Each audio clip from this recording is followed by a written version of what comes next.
सोचो अगर कोई आदमी मरने के बाद भी इंश्योरेंस ले ले और उसके अपने ही बेटे उसकी लाश को जिंदा दिखाने लग जाए। पैसों के लिए इस परिवार ने दोस्तों वो कर दिया जो शायद दुश्मन भी ना करे अपने बाप के साथ। सो वेलकम डियर रॉकर्स, कैसे हो आप सभी। तो आज हम देखने वाले हैं हाल ही में रिलीज हुई ये शानदार मूवी जिसका नाम ये रहा आपके सामने। तो कहानी की शुरुआत में हम जनार्दन को देखते हैं जो कि कुछ ही दिनों में 65 साल का होने वाला है। उसकी आंख उसकी बीवी की आवाज से खुलती है, कहती है फोन आ रहा है तुम्हारा। तो जनार्दन अपने फोन को उठाता है तो कॉल असल में एक इंश्योरेंस एजेंट का है दोस्तों, जो उसे इंश्योरेंस बेचने की कोशिश कर रही है। तो जनार्दन उससे गुस्से में कहता है कि मुझे क्या जरूरत है इंश्योरेंस की। इस तरह करके वो कॉल काट देता है, क्योंकि दोस्तों ये पहली बार नहीं है, ये लोग कॉल करते रहते हैं जनार्दन को। खैर इसके बाद वो अपनी पत्नी दुर्गा से कॉफी मांगता है, तो वो कहती है कि सुबह के वक्त कॉफी पीने से पहले जाओ रोज की तरह मॉर्निंग वॉक करके आओ। तो अब जनार्दन अपने साथ दुर्गा को भी लेकर मॉर्निंग वॉक के लिए निकल जाता है। पर इसी बीच रास्ते में दोस्तों जनार्दन को एक पंडित जी मिलते हैं जो कि उसको नारियल का प्रसाद देते हैं। तब जनार्दन दुर्गा से कहता है कि घर चलकर मुझे इडली के साथ नारियल की चटनी खानी है भाई, तुम आज यही बनाना ठीक है। पर दुर्गा कहती है अरे आज तो मैं नहीं बना पाऊंगी, और इस बात पर दोनों पति पत्नी बहस करने लगते हैं। लेकिन जो पंडित जी थे ना दोस्तों वो बड़े परेशान हो जाते हैं, क्योंकि उनको दुर्गा नहीं दिख रही थी। और पंडित जी फिर किसी तरह जनार्दन को बताते हैं कि दुर्गा की मौत हुए काफी दिन हो चुके हैं। जी हाँ दोस्तों, दुर्गा मर चुकी है। उसकी मौत के बाद जनार्दन बिल्कुल अकेला हो गया और तब से उसको अक्सर दुर्गा के इल्यूजन आते रहते हैं। उसको लगता है कि वो मेरे ही साथ है। तो जनार्दन यहाँ से उदास होकर चला जाता है, क्योंकि दुर्गा भी गायब हो गई थी। मतलब वो तो उसको इमेजिन कर रहा था ना। बाकी जनार्दन के परिवार की बात करें तो उसके 2 बेटे और 2 बहू हैं। बड़े बेटे का नाम अरुण और उसकी पत्नी का नाम देवी है, और छोटे बेटे का नाम है भद्रा और उसकी पत्नी का नाम है रानी। भद्रा और रानी के 2 बच्चे भी हैं दोस्तों, एक लड़का है और एक लड़की। बाकी अरुण और भद्रा की बात करें तो दोनों ही कुछ नहीं करते। एक नौकरी करना चाहता है लेकिन उसे नौकरी मिल नहीं रही, और एक बिजनेस में पैसे डुबो कर बैठा हुआ है। बाकी बात करें देवी की तो वो भी क्राइम स्टोरीज लिखती है, लेकिन उसकी नॉवेल्स ज्यादा चलती नहीं है। यानी कि पूरा परिवार देखा जाए तो सिर्फ और सिर्फ जनार्दन की पेंशन पर ही डिपेंड है। जब जनार्दन की पेंशन आती है तब जाकर इस घर का खर्चा निकलता है। देवी डिसाइड करती है कि घर में क्या बनेगा और क्या नहीं, क्योंकि इतने लोगों में जनार्दन की पेंशन से घर चलाना मुश्किल है। जनार्दन की पेंशन आते ही ये लोग उसको अपने अकाउंट में ट्रांसफर कर लेते हैं, और फिर देवी सभी को रोज नाश्ते में बेकार सा उपमा बना कर देती है, जिसे पूरे परिवार को ना पसंद होते हुए भी खाना पड़ता है। बाकी दोस्तों इस घर में एक मेड भी है भवानी, जो कि खाना बनाने के अलावा बाकी के काम भी करती है, जैसे कि कपड़े धोना वगैरह हो गया, झाड़ू पोछा वगैरह। अब पेंशन के अलावा किसी को भी जनार्दन से कुछ लेना देना नहीं है। उसने कुछ खाया नहीं खाया, क्या किया, कोई मतलब नहीं। उसके पास 2 मिनट बैठकर बात कर ले ऐसा कुछ नहीं दोस्तों। ना ही ये पूछने का टाइम है कि कैसे हैं आप, ऐसे परिवार वाले हैं ये सारी चीजें भवानी नोटिस करती रहती है। वो जनार्दन के लिए अपने घर से उसकी पसंद का इडली चटनी और वड़ा लेकर आती है, जो कि सबके जाने के बाद जनार्दन को देती है। वो साथ ही वो दिन भर जनार्दन का काफी अच्छे से ख्याल रखती है। तो जनार्दन भी भवानी से कहता है कि जब से तुम आई हो ना मैं बहुत ही अच्छा महसूस कर रहा हूँ। भवानी कहती है मैं जब तक यहाँ हूँ तब तक आपको कोई चिंता करने की जरूरत नहीं। लेकिन यहाँ पे जनार्दन कहता है कि अरे मैं वो बात नहीं कर रहा, तुम तो हो लेकिन मैं तो जीवन साथी के होने की बात कर रहा हूँ। तो यहाँ पे भवानी शर्माते हुए कहती है कि मैं वो भी बनने को तैयार हूँ ताकि आपका जिंदगी भर ख्याल रख पाऊँ। और ये सुनते ही जनार्दन की खुशी का ठिकाना नहीं रहता, और फिर अगले ही दिन वो अपनी बहू और बेटों से बता देता है कि वो भवानी से शादी करने वाला है। जो बातें सुनकर जनार्दन के दोनों बेटे कहते हैं कि आपने ये नहीं सोचा कि लोग क्या कहेंगे, और आपकी हिम्मत कैसे भी माँ की जगह किसी और को देने की। तो जनार्दन कहता है कि लोग क्या कहेंगे इससे मुझे कोई फर्क नहीं पड़ता,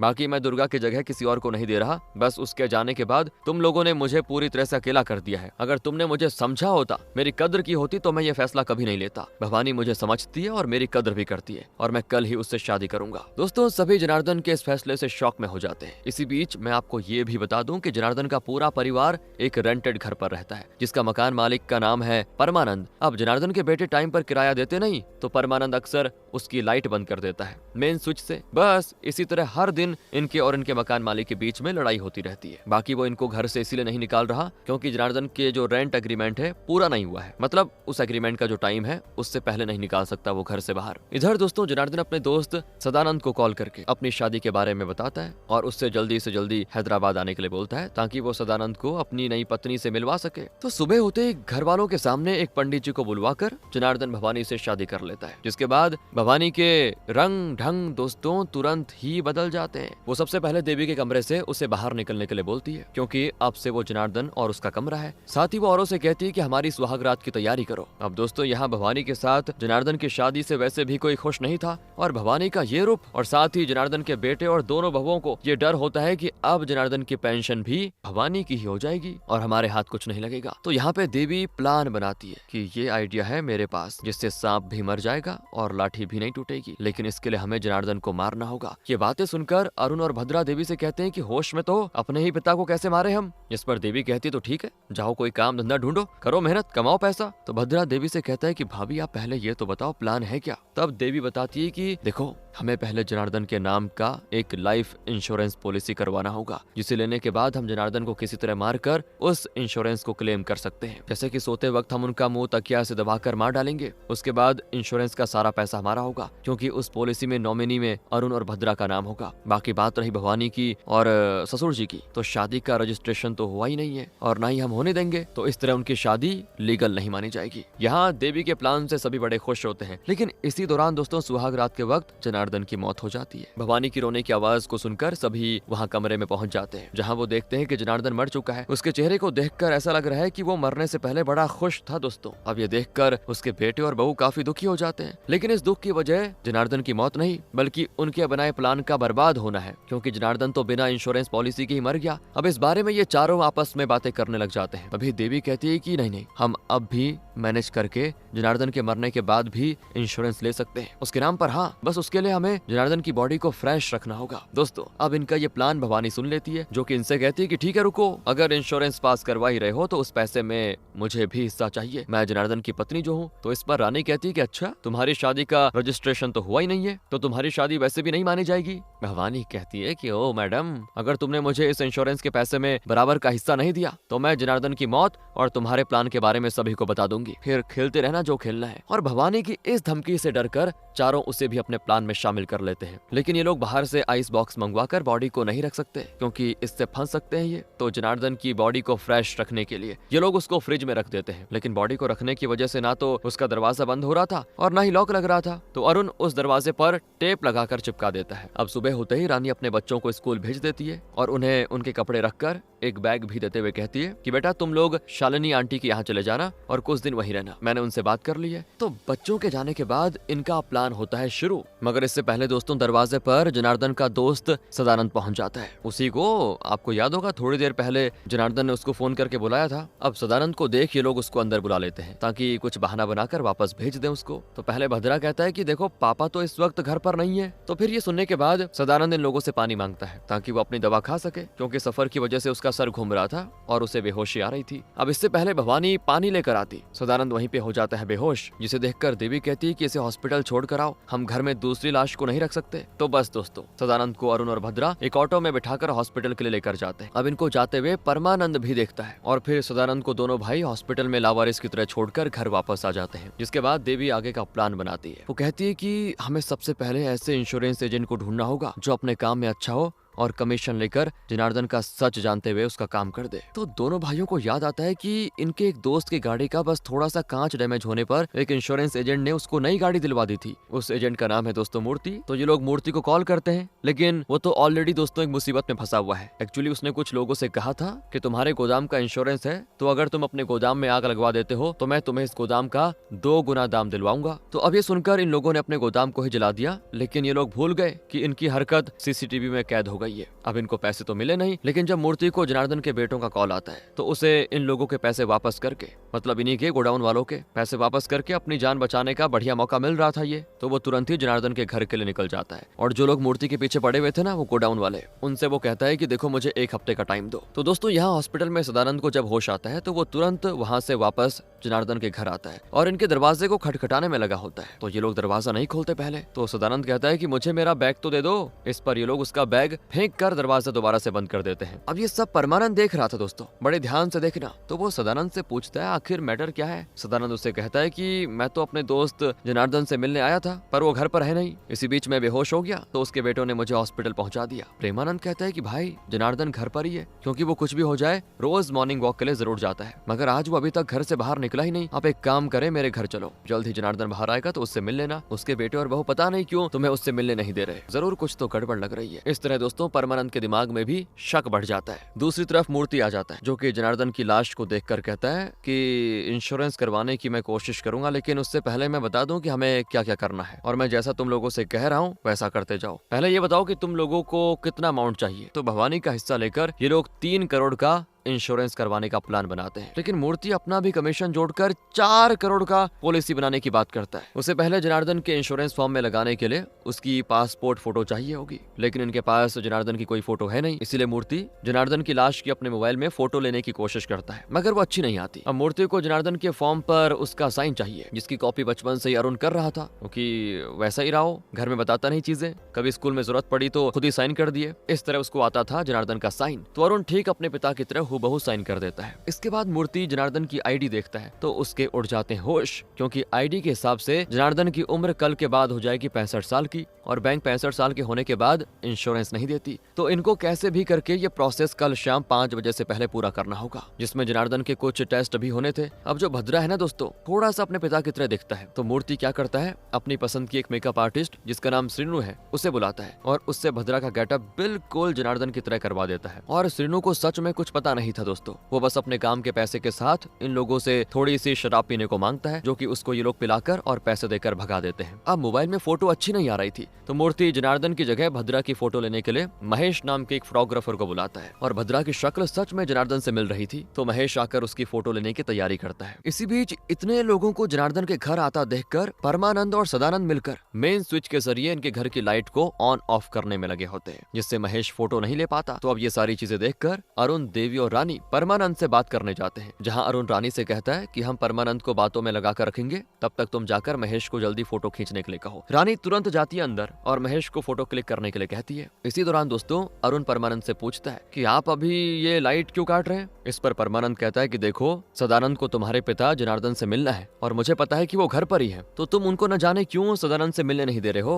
और तभी दोस्तों यहाँ ठीक से फोटो खींची जाती है, जिस बारे में पता चलते ही अरुण परमानंद से कहता है कि पिताजी घर पर नहीं है, बाकी तुम्हें जो करना है करो। इतना कहकर वो चला जाता है। अब आगे जनार्दन के नाम से इसी गेटअप में जाकर भद्रा को अपने सारे टेस्ट करवाने होंगे, क्योंकि इंश्योरेंस कंपनी कभी कभी टेस्ट के वीडियो को भी मांगती है, तो इन्हें आज सारे टेस्ट करवाकर कल तक रिपोर्ट लेकर सबमिट करनी होगी। मूर्ति भद्रा और अरुण के साथ अपनी जान पहचान के एक लैब में जाता है, जिस दौरान दोस्तों भद्रा पीछे से बिल्कुल जनार्दन की तरह लग रहा था। उसको देखकर सदानंद और परमानंद उसका नाम पुकार कर उसे बुलाते हैं, लेकिन वो बिना कोई जवाब दिए चला जाता है। अब जनार्दन गया है तो वो लौट कर भी आएगा, तो इसीलिए परमानंद सदानंद के साथ उसके लौटने का इंतजार करने लग जाता है। और उधर भद्रा दोस्तों जनार्दन बनकर अपने सारे टेस्ट करवाता है, जो कि रिपोर्ट इनको कल मिलेगी। फिर फॉर्म को लेकर महेश इंश्योरेंस ऑफिस चला जाता है और भद्रा यहाँ पे अपना मेकअप उतार देता है, जिसके बाद वो अरुण के साथ घर वापस जाता है, जो देखकर सदानंद और परमानंद को ताज्जुब लगता है, क्योंकि अरुण के साथ घर से जनार्दन गया था और लौटा भद्रा। दोनों को शक हो गया है कि पक्का जनार्दन के परिवार वाले कुछ तो खिचड़ी पका रहे हैं, तो सारा काम अच्छे से हो जाता है। अरुण, भद्रा और उनकी पत्नियां बड़ा रिलैक्स होकर बैठी होती हैं, तभी फिर से डोरबेल बजती है और इस बार दरवाजे पर भवानी का बॉयफ्रेंड अनिल आया हुआ है दोस्तों। अनिल को देखकर भवानी बड़ी खुश होती है। दरअसल मैं आपको एक बात बताऊं, अनिल और भवानी एक दूसरे से बहुत ही प्यार करते हैं। अनिल ने भवानी के बर्थडे पर किसी बेकरी में एक केक का ऑर्डर दिया था और कहा कि केक पर उसे भवानी की तस्वीर चाहिए, और बेकरी वालों से यहाँ पे गलती हो गई, उन्होंने केक पर भवानी की जगह पर बकरी की फोटो बनाकर भेज दी, जिस चीज को देखकर अनिल बड़ा गुस्से से बौखला गया और उसने बेकरी को ही लगा दी आग, जो कि जलकर खाक हो गई। और इस जुर्म की वजह से अनिल को पुलिस ने पकड़ लिया और आज अनिल भवानी से मिलने के लिए जेल से भाग कर आया है दोस्तों। तो भवानी अनिल से बताती कि तुम्हारी बेल के लिए पैसों का जुगाड़ करने के लिए मैंने इस जनार्दन नाम के बुड्ढे को फंसाया, इससे शादी करी, लेकिन वो उसी रात मर गया यार। पर हाँ, उसके परिवार वाले उसके नाम पर मरने के बाद गलत तरीके से इंश्योरेंस ले रहे हैं, उसके पैसे ये लोग मुझे भी देने वाले हैं। अब ये बातें सुनकर अनिल देवी से बोलता है कि अब भवानी के साथ इस पैसे में मेरा भी हिस्सा होगा। और दोस्तों देवी तो अभी कोई भी ड्रामा नहीं चाहती थी, इसीलिए वो अनिल की बात मान जाती है। अब अनिल असल में सिक्योरिटी गार्ड है, तो उसे देवी दरवाजे पर खड़े रहने के लिए बोल देती है, ताकि कोई उनको बिना पता लगे अंदर ना आ सके। ये काम करने के बाद ही उसे पैसे मिलेंगे, ये शर्त होती है। तो अनिल इस बात को मान जाता है, लेकिन अनिल के पास एक फोन है दोस्तों जो कि ऑन है, और उसी ऑन फोन का लोकेशन ट्रैक करके पुलिस भी जनार्दन के घर पहुंच जाती है, जिनको देखकर अनिल तो छिप जाता है, क्योंकि पुलिस तो अनिल को पकड़ने के लिए आई थी ना, और अनिल बैठ चुका है जनार्दन के घर पर। तभी पुलिस को सदानंद और परमानंद भी देखते हैं। बाकी पुलिस वालों के पीछे फ्रिज था दोस्तों, जिसमें किसकी, जनार्दन की लाश है। अब वो फ्रिज अचानक से अपने आप खुल जाता है, जिसमें से जनार्दन की लाश दिख रही है, मगर पुलिस वालों की पीठ फ्रिज की तरफ होती है। अब इससे पहले पुलिस वाले उस फ्रिज को देख पाते, तभी ये लोग उसको वापस बंद कर देते हैं। इसी बीच अनिल छुप गया था दोस्तों, और उसने अपना फोन भी बंद कर दिया था। घर में पुलिस को अनिल नहीं मिलता, और अब उसके फोन की लोकेशन भी पुलिस को नहीं मिल रही थी। तो पुलिस को लगता है कि अनिल इसी एरिया में कहीं होगा, इस घर में नहीं है, लेकिन यहाँ तो होगा कहीं बाहर। इसीलिए वो अनिल की फोटो दिखाकर जनार्दन के घर वालों से कहते हैं कि देखो, जैसे ही आदमी दिखाई दे हमें तुरंत कॉल कॉल करना, ये कहीं इसी एरिया में छुपा हुआ है ये। इतना कहकर जब पुलिस वाले जाने लग जाते हैं तो उन्हें रोककर सदानंद और परमानंद बताते हैं कि ये लोग हमें जनार्दन से मिलने नहीं दे रहे हैं। हमने जनार्दन को घर से जाते हुए तो देखा पर घर में नहीं देखा, जबकि जब वो घर में था ना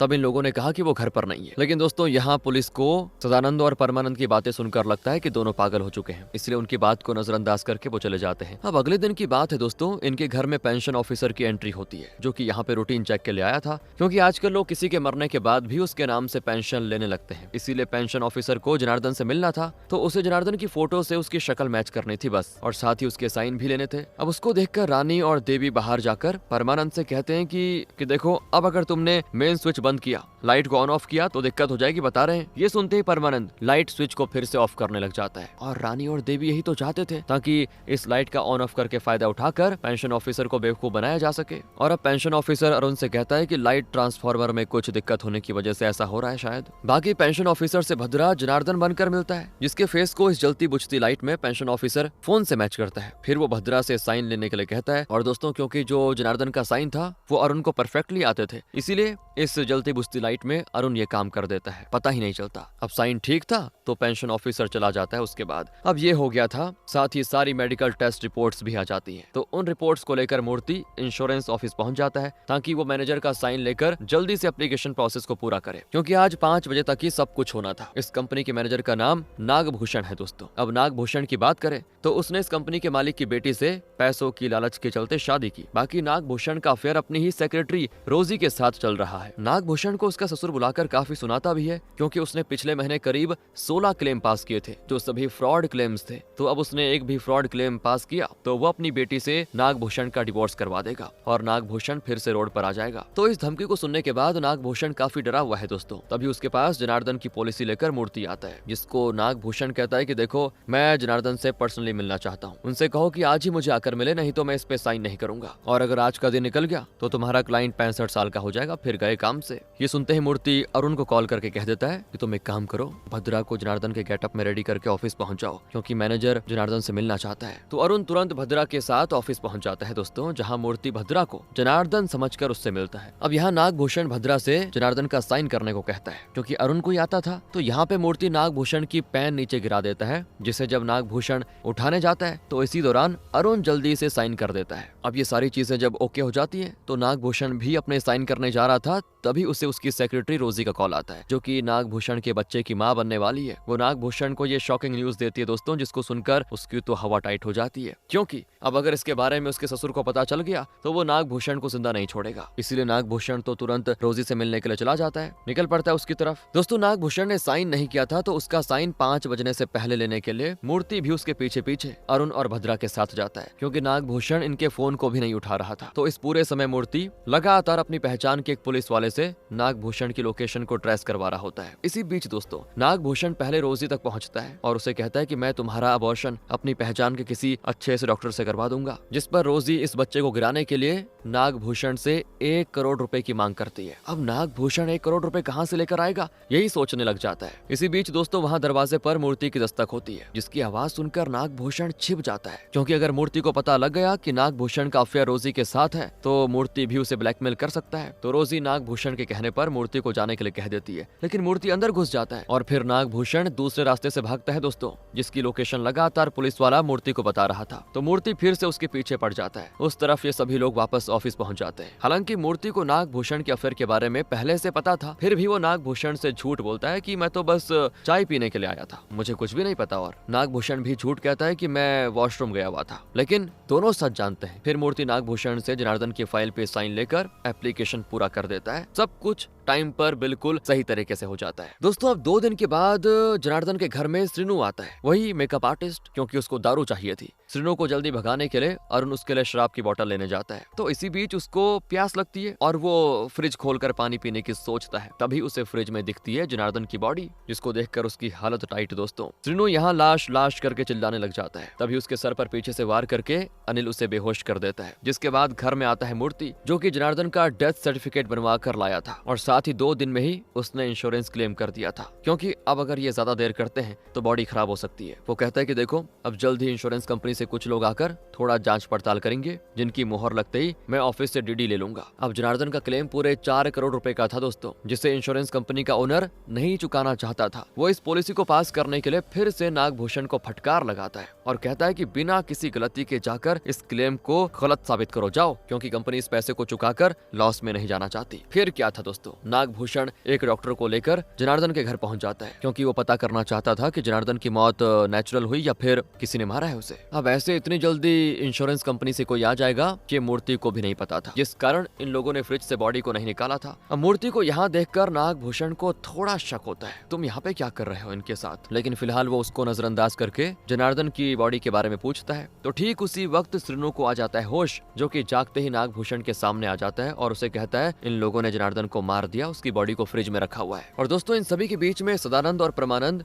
रोज की तरह लाइट को मेन स्विच से ऑन ऑफ कर रहे होते हैं लगातार, ताकि इससे परेशान होकर तो कम से कम जनार्दन बाहर आए। लेकिन इधर श्रीनु को फिर से अनिल मार देता है दोस्तों, उसको सुला देता है वो। लेकिन नागभूषण को फ्रिज खोलकर देखना था, जिसको खोलते ही फ्रिज में जनार्दन की लाश देखकर वो दंग रह जाता है। यहाँ नागभूषण क्लेम रिजेक्ट करने के बजाय कहता है कि मैं ये क्लेम अप्रूव तो कर दूंगा, लेकिन इस इंश्योरेंस अमाउंट का मुझे 50% हिस्सा चाहिए। अगर राजी हो तुम लोग तो ठीक है, नहीं तो फिर तुम सभी इसके लिए जेल जाओगे, क्योंकि आज तक किसी ने मरे हुए इंसान का इंश्योरेंस करवाकर ये फ्रॉड नहीं किया। लोग तो इंश्योरेंस करवाने के बाद मरते हैं और तुम मरने के बाद करवा रहे हो। यहाँ देवी और बाकी सभी नागभूषण की शर्त मान जाते हैं और इसी के साथ वो झट से साइन भी कर देता है। साथ ही वो मूर्ति से कहता है कि तुम जाकर ऑफिस से डीडी यानी कि इस पैसे की डिमांड ड्राफ्ट को ले लो। यहाँ नागभूषण ने ऐसा इसीलिए किया क्योंकि उसे रोजी को दोस्तों 1 करोड़ रुपए भी तो देने हैं, वो बच्चे वाली बात हो जाएगी बाहर नहीं तो। और दोस्तों, तभी अचानक से कहानी में आता है बढ़िया सा ट्विस्ट। मरा हुआ जनार्दन अचानक से हो जाता है जिंदा, जो कि भवानी को आवाज दे रहा होता है। वो भवानी से पूछता है मैं इस फ्रिज में कैसे आया। भवानी और बाकी सभी उसको जिंदा देखकर शॉक में होते हैं और अब भवानी जनार्दन को बताती कि तुम्हारी मौत 4 दिन पहले हो गई थी। अरुण भी जनार्दन से कहता है कि हाँ, 4 दिन पहले आपको ना तो पल्स थी, ना ही सांसें और ना ही धड़कन, आप इस तरह 4 दिन के बाद जिंदा हो गए, ये तो चमत्कार है। इस पर वहाँ मौजूद डॉक्टर कहता है कि ये कोई चमत्कार नहीं है, जनार्दन ने उस रात जरूर कुछ गलत दवा ली होगी, जिससे उसके सारे ऑर्गन्स ने काम करना बंद कर दिया और वो कोमा में चला गया। इस तरह के कोमा में लोग ऑर्गन्स के काम ना करने की वजह से मर जाते हैं। दोस्तों,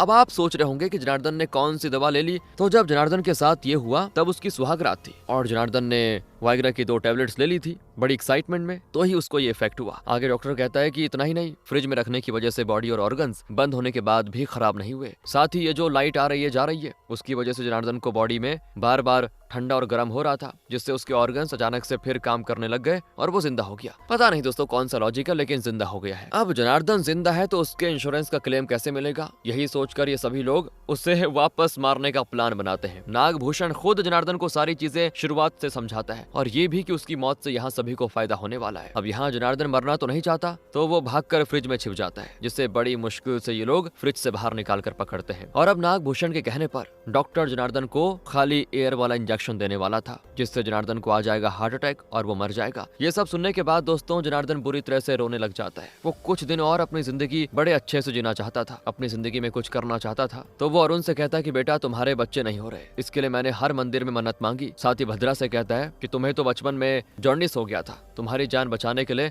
मैंने भगवान से मन्नत मांगी, फिर जब तू ठीक हो गया तो मैं नंगे पैर काशी तक गया इस मन्नत को पूरी करने के लिए। मैंने तुम्हारे लिए इतना सब कुछ किया और तुम दोनों मुझे ये सिला दे रहे हो। जनार्दन की बातें सुनकर अरुण कहता है कि हम आपकी जान लेने को मजबूर हैं पापा, क्योंकि मैंने एक बैट में काफी पैसे खो दिए हैं और अब वो लोग मेरे पीछे पड़े हुए हैं। अगर मैंने पैसे नहीं दिए तो उन्होंने मुझे और मेरे परिवार को मारने की धमकी दी है। इस तरह भद्रा ने भी काफी सारा पैसा लोन लेकर शेयर मार्केट में लगा दिया और मार्केट क्रैश होने की वजह से वो भी लॉस में है। जिनसे भी भद्रा ने लोन लिया था वो सभी भद्रा के परिवार के साथ उसको जिंदा जलाने की धमकी दे रहे होते हैं। अब यहाँ जनार्दन की हालत देखकर नागभूषण का दिल फिसल जाता है और वो अब उसकी जान नहीं लेना चाहता। मगर जब जनार्दन को पता चलता है कि उसके मरने से उसके बच्चे का परिवार बच जाएगा तो वो खुशी खुशी मरने को तैयार हो गया। लेकिन अब नागभूषण इसके लिए तैयार नहीं होता। इसी दौरान सदानंद और परमानंद लगातार लाइट को मेन स्विच से ऑन ऑफ कर रहे होते हैं। साथ ही सभी नागभूषण को ये करने के लिए राजी करते हैं कि मार दो इसको। तभी नागभूषण गुस्से में गलती गलती से जनार्दन को धक्का देता है और इस वजह से उसके सर में चोट लगने के कारण फाइनली उसकी मौत हो जाती है। जनार्दन की बॉडी को सभी रोते रोते बाहर लाते हैं और विधि पूर्वक तरीके से उसका अंतिम संस्कार किया जाता है। उसकी लाश देखकर सदानंद और परमानंद भी दुखी होते हैं। इसके बाद दोस्तों जनार्दन के परिवार से मिलने के लिए नागभूषण खुद आता है, जो कि अपने साथ देवी और अरुण को, रानी और भद्रा को, भवानी और अनिल को, साथ ही मूर्ति को भी उनका हिस्सा देता है। ये पैसे जनार्दन के इंश्योरेंस क्लेम के थे। इसी बीच अरुण को जनार्दन का फोन आता है। जी हाँ दोस्तों, जनार्दन जिंदा है और अभी वो इस वक्त गोवा में बैठा हुआ है। मस्त ट्विस्ट है ना ये, मस्त वाला। जनार्दन अरुण से अब अपने हिस्से के पैसों के बारे में पूछता है तो अरुण कहता है वो मैंने आपको भिजवा दिए हैं। दोस्तों दरअसल जब नागभूषण ने गलती से जनार्दन को धक्का मारा था तो उस वक्त श्रीनु को होश आ गया था, जिसके खड़े होते ही उसे जनार्दन के जरिए धक्का लग गया और इस तरह श्रीनु के सर में आई चोट। और असली में कौन मरा? श्रीनु। उसकी मौत हो चुकी थी और यहाँ सभी को मौका मिल गया इस मौत के पीछे नागभूषण को कसूरवार ठहराने का, क्योंकि नागभूषण को भी पता नहीं चला कि उसने किसको मारा। साथ ही जो डॉक्टर आया था ना नागभूषण के साथ, वो भी नागभूषण से कहता है कि तुमने ही इसको मारा है। बस दोस्तों अब नागभूषण मजबूर था, उसने बचने के लिए सभी के लिए इंश्योरेंस का काम करवा दिया। साथ ही ये लोग श्रीनु का मेकअप करके उसको देते हैं जनार्दन का बढ़िया सा लुक। और इन्होंने वो लाश जो जलाई ना, वो श्रीनु की ही थी, जिसका गेटअप बिल्कुल जनार्दन की तरह था। और बाहर के लोग तो श्रीनु की लाश को देखकर जनार्दन समझ रहे थे, जबकि जनार्दन जिंदा है दोस्तों, और अब वो अपने इस मतलबी परिवार से बहुत ही दूर है, जिनसे वो कभी मिलना नहीं चाहता। पर दोस्तों कहते हैं ना, झूठ की उम्र ज्यादा नहीं होती। पुलिस स्टेशन में हम श्रीनु की बीवी को देखते हैं, जो कि पुलिस स्टेशन में अपने पति को मिसिंग कंप्लेंट लिखवाने के लिए आई है, जो कि वैसे भी 4 दिन से लापता है। पुलिस पता करती है कि श्रीनु के फोन की लास्ट लोकेशन जनार्दन के घर पे दिखा रही थी। तो बस पुलिस वहाँ दोस्तों कुछ दिन पहले अनिल को ढूंढते ढूंढते भी गई थी। जाहिर है वो इस परिवार के इस फ्रॉड को भी जल्द ही एक्सपोज कर देगी और सभी पकड़े जाएंगे। आगे हमें कुछ दिखाया नहीं जाता, तो हो सकता है इसका सेकंड पार्ट भी आ जाए और उसमें आगे की स्टोरी रिवील हो। बाकी दोस्तों इसी के साथ ये कहानी यहाँ पे खत्म होती है। अब आप बताइए आपको कैसी लगी, क्योंकि ट्विस्ट तो बड़ा शानदार था ना आखिरी में। मिलते हैं अगली वीडियो में। Thanks for watching.